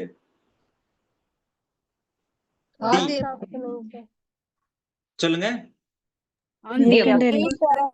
டி தான் ஆன்சர். சோ எல்லாமே ரைட், எல்லாமே ரைட். ஏன்னா 3மே ரைட். முன்னாடி இப்பதான் பார்த்தோம் அது. அடுத்து பாருங்க, the line drawing experiment conducted by Tonbridge and Casson 1932 has actually வந்து சார் 36 கொஸ்டின் சார். 36 கற்பித்தல் இயந்திரங்கள் கீழ்க்கண்ட ஒரு கோட்பாட்டின் அடிப்படையில் வடிவமைக்கப்படுது. இதுக்கு நமக்கு தெரியும் பதில் என்னது? செயல்பட ஆப்பரேட்டர். முயன்று தவறி கற்றலா? ஏன் இதை நம்ம நிறைய டைம் ஆப்பரண்ட் கண்டிஷனிங் யாரு முயன்றி தவறி கற்றன்னு சொன்னது? இத நிறைய தடவை பேசிட்டோம் நம்ம. உங்களுக்கு அந்த ஆன்சர் கீழ அப்பதான் தப்பா இருக்குங்க சார். அத பார்த்து ஓ சாரி மாத்திக்கங்க. இது வந்து ஆப்பரண்ட் கண்டிஷனிங். ஓ ஆன்சர் கீழ அப்படி இருக்கா? தப்பு. ஆமா சார் கவனிக்க சொல்லிட்டேன். Okay very good correct very good thank you அது பாருங்க ஆப்பரண்ட் கண்டிஷனிங் செயல்பட ஆக்க நிலையுறுத்தம். சரிங்களா? அடுத்து பாருங்க 36 முடிஞ்சிருச்சா? Operand conditioning. அடுத்து இந்த லைன், இது ஒரு முக்கியமான கரெக்ஷன் இருக்கு, இதை நோட் பண்ணிக்க. எல்லாரும் கவனிங்க. இந்த கொஸ்டின்ல ஒரு பெரிய கரெக்ஷன் ஒன்னு இருக்கு, எல்லாரும் கவனிங்க. இந்த line drawing experiment conducted by Downbridge and Casson in 1932 has proved the law of தாண்டைக்கோட எந்த தியரின்னு கேட்டிருக்காங்க. அது வந்து டிஸ்ப்ரூவ்ன் இருக்கு, அதை டிஸ் அழிச்சிருங்க. அதாவது ப்ரூவ்டு. அதே மாதிரி இங்கேயும் பாத்தீங்கன்னா பொய்யாக்கியது அப்படிங்கறது மெய்யாக்கியது, அது உண்மையாக்கியது மாத்திக்கோங்க. கொஸ்டினே மாறுது, நல்லா பாத்துக்கோங்க, மாத்திக்கோங்க. கொஸ்டின் மாத்திட்டீங்களா? தாண்டைக்கு வந்து 3 கற்றல் விதியை கொடுத்தாரு. Law of readiness, law of exercise, law of effect. So இந்த லா ஆஃப் எஃபெக்ட் அப்படிங்கிறது தான் இது சப்போர்ட் பண்ணக்கூடிய ஒரு experiment. Law of effect B option. திரும்ப சொல்றேன், இங்கிலீஷ் ஆப்ஷன்ல டிஸ்ப்ரூவ்டுன்னு இருக்கத ப்ரூவ்ட், அதை டிஸ் அடிச்சிருங்க, ப்ரூவ்டுன்னு மாத்திக்கங்க. தமிழ்ல வந்து பொய்யாக்கியது, அதை மெய்.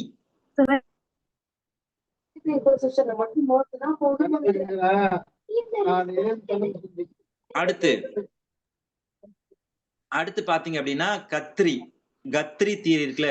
சோ 38 பாருங்க. கத்ரி கருத்துப்படி வெகுமதியும் கீழ்கண்ட ஒன்றும் ஒன்றாக கருதப்பட்டது. அப்ப வெகுமதியும்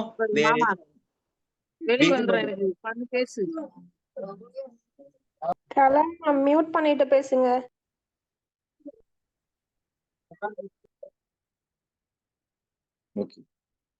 சரி, இப்ப பாருங்க கத்ரி கருத்துப்படி எந்த 2 அப்படின்னா, அதாவது நம்ம இதேதான் வெகுமதியும், இப்ப ஸ்கின்னரோட கான்செப்ட் அப்படித்தானே. அதாவது நம்ம என்ன கொடுப்போம்னா, கத்ரி வந்து ரிவார்டும் ரீஇன்ஃபோர்ஸ்மெண்ட் ஒண்ணுன்னு சொல்லுவாரு. சோ ஆக்சுவலா ஸ்கின்னரோட கான்செப்ட் அதான், அவர் வெளிப்படையே சொல்ல மாட்டார். ஸ்கின்னர் என்னது ரிவார்டு, ஒரு ரீஇன்ஃபோர்ஸ்மெண்ட் கிடைக்குது, அதான ரிவார்டு. சோ அவர் அந்த வேர்ட்ஸ் யூஸ் பண்றாங்க பத்தி, ஆக்சுவலா வந்து அந்த ரீஇன்ஃபோர்ஸ்மெண்ட் அப்படிங்கிறது ஸ்கின்னர் யூஸ் பண்ணுது. பட் கத்ரி வந்து என்ன சொன்னா, இந்த ரிவார்டுங்கிற வேர்டையும் ரீஇன்ஃபோர்ஸ்மெண்ட் ரெண்டும் சேம் தான் அப்படின்னு அவர் ரீஇன்ஃபோர்ஸ்மெண்ட்டுக்கு பதிலா அதே மீனிங்ல ரிவார்டுங்கிற வேர்டை அவர் யூஸ் பண்ணுவாரு. சோ கத்ரி என்ன பண்ணுவாருன்னா, அந்த வலுவூட்டம் அப்படிங்கிற கான்செப்ட ரிவார்டுன்னு சொல்லுவாரு. 2 ஈக்குவல் தான், அவ்வளவுதான். அடுத்து பாத்தீங்கன்னா இந்த கத்ரி, அதுக்கு ஆன்சர் வந்து ஏ ஆப்ஷன், வலுவூட்டம். அடுத்து according to Guthrie which is more important of learning. அதுல ஃபர்ஸ்ட் என்ன பாத்தீங்கன்னா, contiguity of cues and responses, அதாவது குறிப்பு மற்றும் துலங்கல் இவற்றின் தொடர்ச்சி. சோ அந்த கண்டிகியூட்டினா என்ன தெரியுமா? அதாவது நம்ம மத்ததுல எல்லாம் ஒரு ஸ்டிமுலஸ் மட்டும் கொடுப்போம், ஆனா இந்த கண்டிகியூட்டி அப்படிங்கிறது 2 ஸ்டிமுலஸ், 2 நெருக்கமா ஒன்னோட ஒண்ணு இணைத்து கொடுக்கிறது, 2 ஸ்டிமுலஸ். ஃபார் எக்ஸாம்பிள், இப்ப ஹாட் ஸ்டவ்வை வந்து நீங்க வந்து தொடுறீங்க. சோ இப்ப சூடா இருக்க எதுல தொடுறீங்க, உங்களுக்கு என்ன தெரியும்? வெப்பமும் தெரியும், வலிக்கும். நீங்க ஒரு ஹாட் ஸ்டவ்வை தொடுறீங்க, தொட்டோனே கையை எடுத்துக்கிறீங்க. நீங்க தொடுறப்ப உணர்றது ஸ்டிமுலஸ், நீங்க கையை எடுத்துக்கிறது ரெஸ்பான்ஸ். நீங்க தொடுறப்ப உங்களுக்கு 2 தெரியும், என்னது? சூடும் தெரியும், வலியும் தெரியும் ஒரே டைம்ல. சோ அதான் 2 ஸ்டிமுலஸ் ஒரே டைம். இதுக்கு எக்ஸாம்பிள் வந்து அந்த ஹாட் ஸ்டவ்வை தொடுறது. புரியுதா என்னன்ட்டு? ஸ்டிமுலஸ் அப்படிங்கிறது, அதாவது 2 ஸ்டிமுலஸ வந்து சைமல்டேனியஸா கொடுத்தால் அதுக்கு பேரு கண்டிகியூட்டின்னு சொல்றாரு.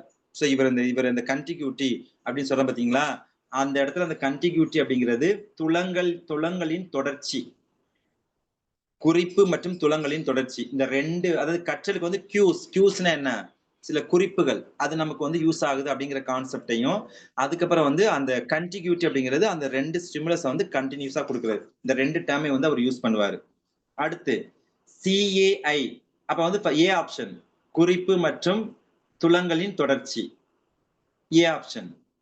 அடுத்து 40 பாருங்க, சி ஆப்ஷன். அது எல்லாருக்கும் தெரியும், கம்ப்யூட்டர் அசிஸ்டட் இன்ஸ்ட்ரக்ஷன். இதுக்கு அது அந்த டீச்சிங் மெஷினோட அட்வான்ஸ்டு ஃபார்ம் தான் அந்த கொஞ்சம் CAI. அடுத்து இந்த பர்சனலைஸ்டு சிஸ்டம் ஆஃப் இன்ஸ்ட்ரக்ஷன் 41. என்னது? PSI ஷார்ட்டா சொல்லுவோம், PSI.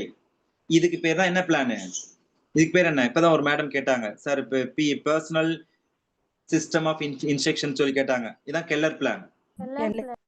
Keller plan, PSI Keller plan. So இது வந்து பாத்தீங்கன்னா, இப்ப இந்த கெல்லர் பிளானுக்கு இது ஏற்கனவே நான் ஏன் ஸ்கிப் பண்ணி வந்தேன், இதை சொல்ல போறேன், அதனால அங்க வந்து ஸ்கிப் பண்ணி வந்தேன். இந்த PLM-உம் அந்த CAயும் கெல்லர் பிளான் வேற வேற. இப்ப எப்படி எக்ஸ்பிளைன் பண்ண, இந்த கெல்லர் பிளான் வந்து பாத்தீங்கன்னா ஃப்ரெட் எஸ் கெல்லர், அவங்க பேரு ஃப்ரெட் எஸ் கெல்லர். சோ 1968ல இந்த பிளான் உருவாக்குனாங்க, அமெரிக்கன் சைக்காலஜிஸ்ட் இவங்க. சோ இதுல முக்கியம் என்ன தெரியுமா? Self facing. அதே மாதிரி சின்ன சின்ன பகுதிகள், ரைட் தான். சோ அடுத்து வந்து சின்ன சின்ன பகுதியில் அங்க இருக்கு, ரைட் தான். அடுத்து மாஸ்டரி லேர்னிங். சோ கற்றல்ல வந்து மாஸ்டரி லேர்னிங், அந்த கான்செப்ட்ல உச்ச அடைவே அடைகிறது. அடுத்து யூனிட், அதாவது ஒரு யூனிட் பேஸ், கிட்டத்தட்ட ரெண்டுமே ஒண்ணுதான். நீங்க அவங்க மேடம் சொன்ன மாதிரி இந்த கெல்லர் பிளானும் நம்மளோட அந்த CAI ஒண்ணுதான். பட் ஆனா கொஞ்சம் சின்ன சின்ன வேரிஸ் இருக்கும். அடுத்து பாத்தீங்கன்னா யூனிட் பேஸ்ட் லேர்னிங் கட்டாயம் இருக்கும், ரிட்டன் டெஸ்ட் இருக்கும். சோ அங்க வந்து நமக்கு வந்து ரிட்டன் டெஸ்ட் அந்த மாதிரி இருக்காது. சோ அங்கேயே ரெஸ்பான்ஸ் பண்ற மாதிரி தான் இருக்கும். இதுல ரிட்டன் டெஸ்டும் இருக்கும். அடுத்து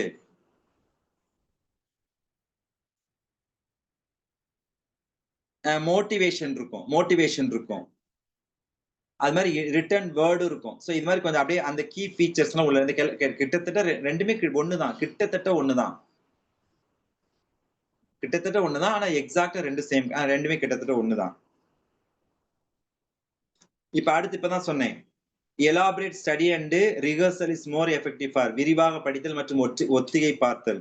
இது வந்து எந்த செயல்பாட்டுக்கு உதவும் அப்படின்னு கேட்டீங்கன்னா, நீண்ட கால நினைவு. எல்லாருக்கும் தெரியும், நீண்ட கால நினைவு.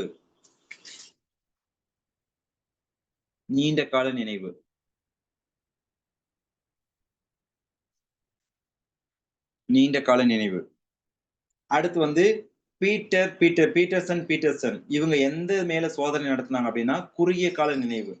சோ ஷார்ட் டேர்ம் மெமரி, அதுலதான் அவங்க சோதனை நடத்தினாங்க.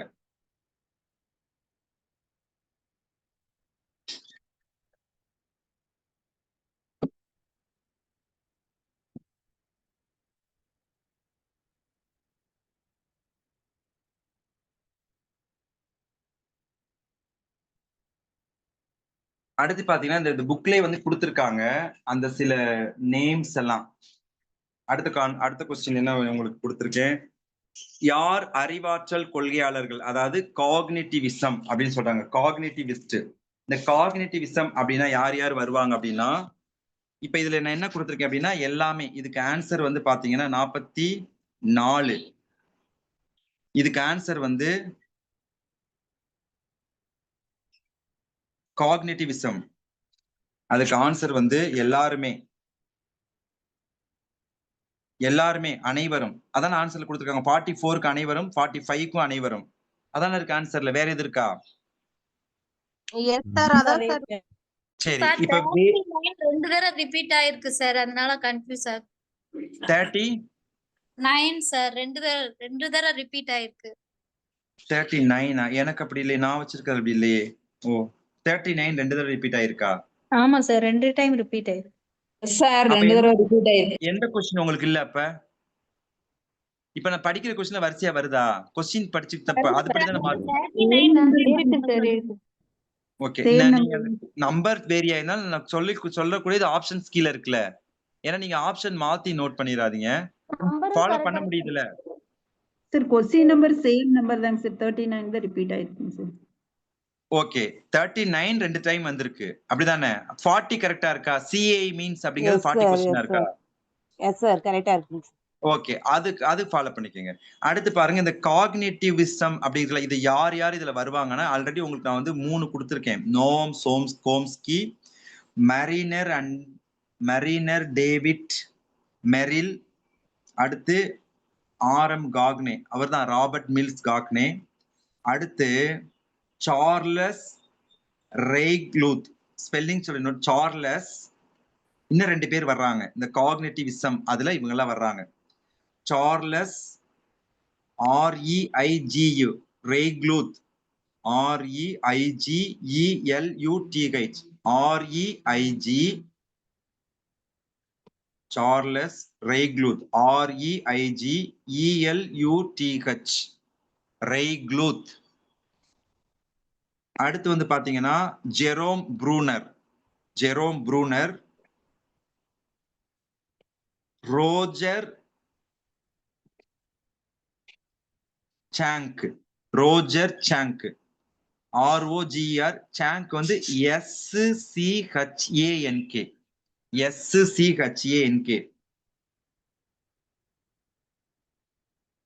இவங்க எல்லாமே காக்னிட்டிவிசத்தோட தொடர்புடையவங்க.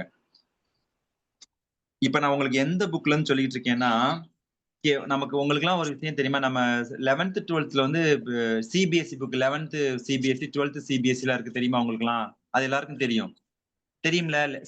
ஸ்டேட் போர்ட் மாதிரி சிபிஎஸ்இ, அது மாதிரி psychology book, NCERT book, 11th psychology 12th psychology இருக்கு தெரியுமா? எத்தனை பேருக்கு தெரியும்? அது இருக்கு சார், அவங்க தனி குரூப் தெரியும் சார். அந்த புக் கேள்விப்பட்டிருக்கீங்களா? வெரி குட், கேள்விப்பட்டிருக்கீங்களா? ஓகே. சோ அந்த மாதிரி புக்ஸ்ல தான் இதெல்லாம் கொடுத்திருக்காங்க. சோ நம்ம அந்த ஸ்டாண்டர்ட் அதுல இருந்து சில கொஸ்டின்ஸ் நமக்கு வரும். அதனால அந்த புக்கை வச்சு உங்களுக்கு சொல்லிட்டு இருக்கேன் நான். அடுத்து பாத்தீங்கன்னா கீழே கன்ஸ்ட்ரக்டிவிசம், நோம் கோம்ஸ்கி, மரீனர் David Merrill, Charles Reigeluth, Robert Mills Gagne, Jerome Bruner, Roger Schank, SCHANK Schank. இவங்க எல்லாமே இந்த காக்னிட்டிவிசத்தோட தொடர்புடையவங்கன்னு கொடுத்திருக்காங்க. அடுத்து பாருங்க கன்ஸ்ட்ரக்டிவிசம், இங்க நான் கொடுத்திருக்கேன் எல்லாருமே. வைகாட்ஸ்கி, ஜெரோம் சீமர், ஜீன் பியாஜே, அவங்க எல்லாமே. அதோடு கூடிய இன்னும் 2 பேர் சொல்றேன், எழுதிக்கங்க. லெவே வைகாட்ஸ்கி இங்க இருக்குங்க. லெவே வைகாட்ஸ்கி இருக்கா? Very good. Lev Vygotsky, Jean பியாஜே, ஜெரோம் சீமர் இங்க இருக்கு. அடுத்து ஜான் டூயி எழுதிக்கங்க. ஜான் டூயி இந்த கன்ஸ்ட்ரக்டிவிசம் அது எழுதிக்கங்க. John Dewey. அடுத்து வந்து ப்ரூனர்.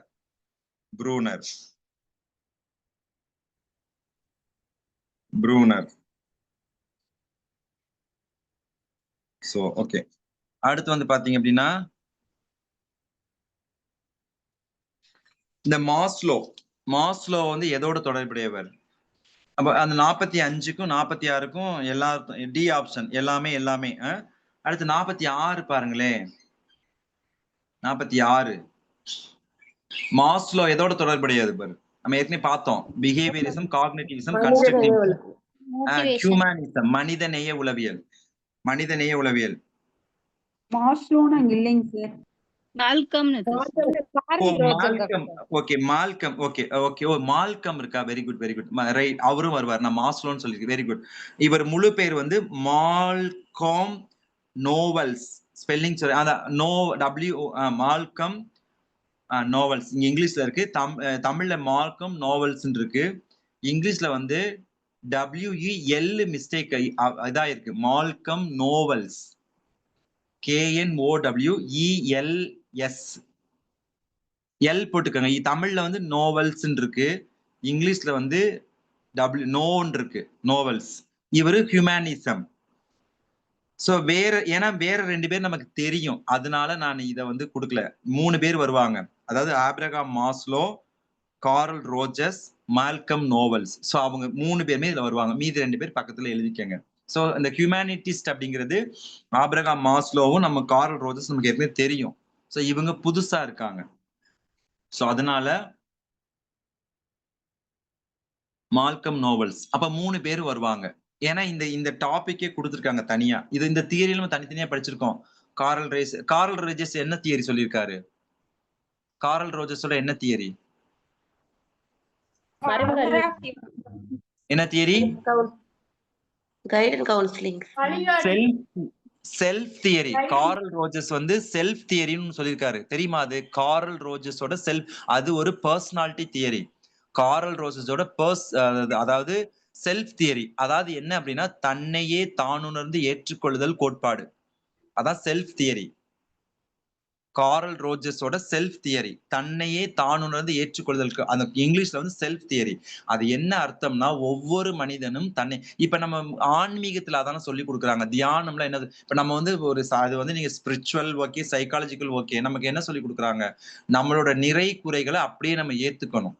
சோ இதுதான் ஒருத்தரோட பர்சனாலிட்டி டெவலப் பண்ணும். அவ்வளவுதான் இவரோட தியரி. இப்ப நம்ம மெடிடேஷன், இப்போ நீங்க ஒரு இதுக்கு போறீங்க, என்ன சொல்லி கொடுக்குறாங்க?